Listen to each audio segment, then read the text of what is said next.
Namaste and welcome to class. And thank you so much for sitting with me with your undivided attention in this incredible fall day. The breeze is fresh and the sun is going through the forest. It's just beautiful here in the east part of Quebec, one of my lovely homes. And today's class, I want to talk about adolescency in relation to emotions. And I chose this particular topic because I am been observing how your questions and some interactions in my practice, how we have grown in understanding and how we are responding in a very immature way. And there's nothing more frustrating than understanding the situation, wanting to change the situation, but still having an emotional response that is not in congruence with what we know. So that sense of no equilibrium between what I know, what I feel, and what I am acting, because the acting, it becomes very confused. It's disturbing. So maybe this is helpful in understanding that in order to revisit our adolescency, we need to see that adolescency as a great passage where two currents meet, like two rivers are meeting in the same spot.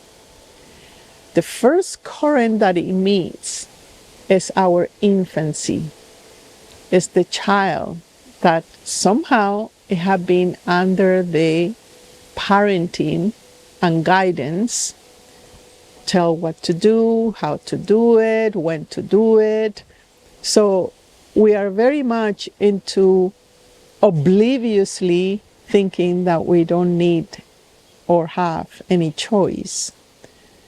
And we may not know at certain level, but we need to acknowledge that under that education, there is a soul that have been deciding already in what way it wants to lead itself.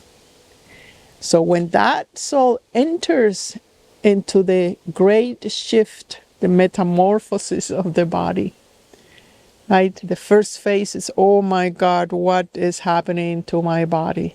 What is this hair? What is this smell? What is this volume that is growing?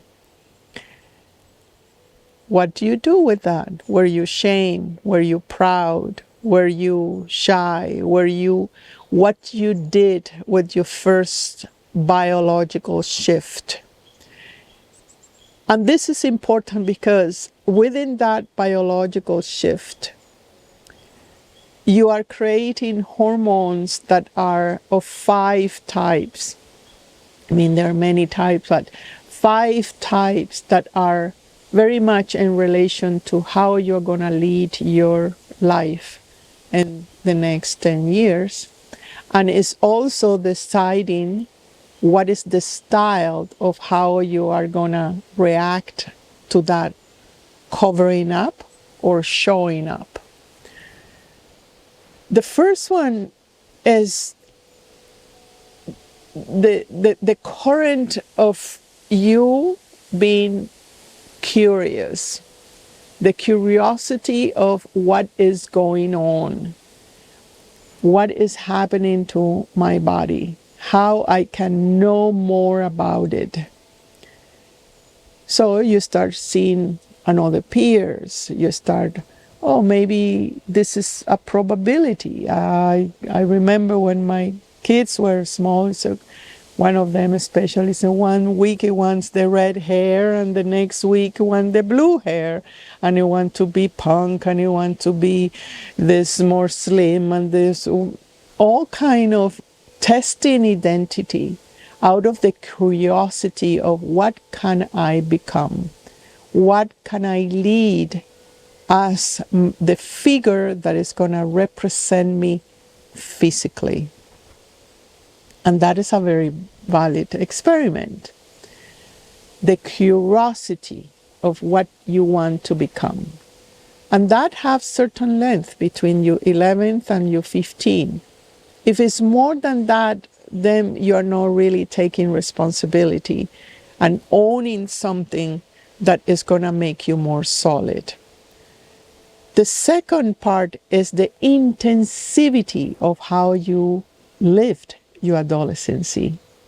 How much fire did you have in it?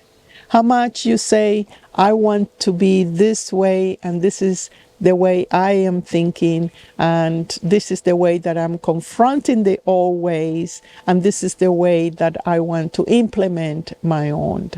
That clarity, because in your adolescency, you are somehow remembering your soul mission to elevate your generation, and with certain skills. Then we come the third part. What did you prefer to do at that time? What were you interested in that time? Did you decline them? Did you value them? Did you pursue them? Did you announce them? What did you do with that first sprout of leadership within you? The first sprout that say, I am interested perhaps in this. So curiosity and your biology start being together by a strong belief within you. Not a belief of the head, but a belief of your soul. And this is so fundamental, because in the moment that you forget that or deny that, what happens to your emotions is that goes like a water, it goes back into your infancy, and it gets trapped between the infancy and your 18, 20s emotions. So in the 20s, you want to have partners, you want to play with the opposite sex, you want to explore a little bit deeper. And in the infancy, you want somebody to lead you, to show you the way, to take care of you, to tell you what to do, or you telling them what is it that they need to do, but in a very immature and not being backed up by your own experience.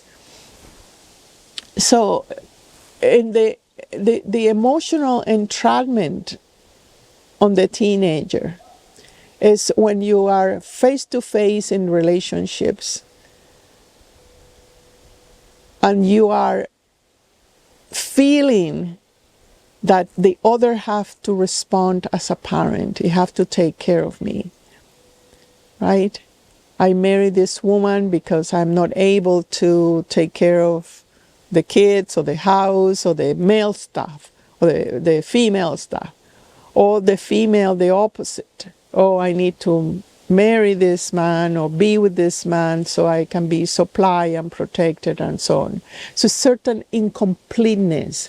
But all this is happening because that years of adolescency have been either denial or judged or not totally accepted, either biologically, emotionally, or what you thought about that time. Now, it's not an easy passage. You are like a body that is taking a shape that you don't know where it's going, and even if you want that it goes a certain way, it's not going to go the way you want it. So you need to accept the biology. You need to accept the 5 elements as they shape accordingly to your ancestors' information and your own belief system.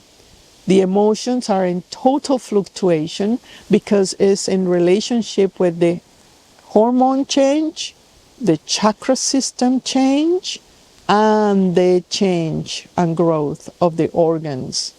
So these three dimensions make the emotions are very unstable. But at the same time, that instability is somehow showing the light of what the soul comes.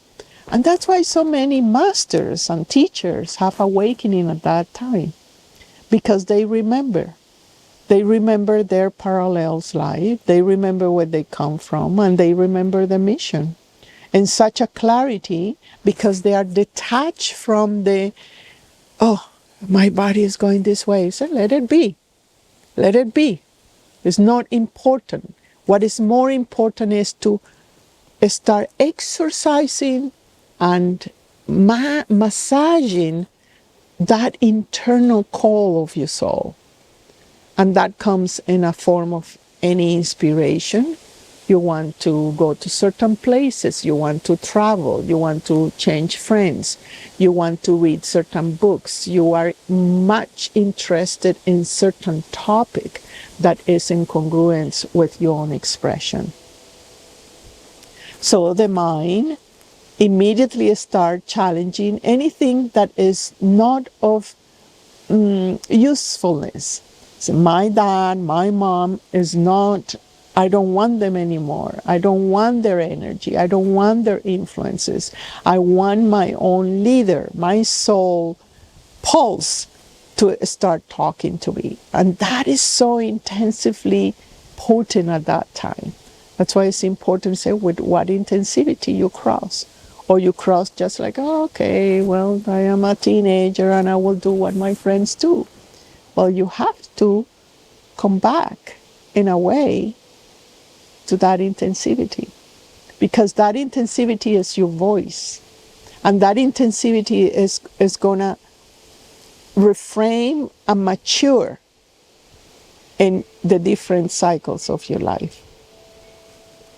Now, the type of teen that you are is very much confronted in relationships. If any desire to put the other to make you happy in any way, emotionally or physically, or they have to please me sexually, have to give me this emotional support, this I have to give. If you are attached to that, I'm not saying it's not good to ask that, but if you are attached to that fantasy, to that phantom, you are a bioproduct of Disney World. You are a bioproduct of certain irresponsibility of taking your own leadership and give shape to your soul voice. So you can be trapped in there. And if you are, you will feel that in relationships. You will feel resentment if the other one is not giving you something. And you will identify with that pain.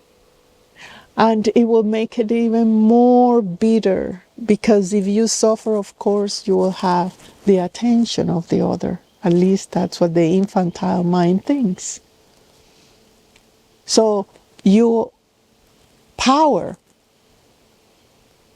lowers frequency to pain frequency.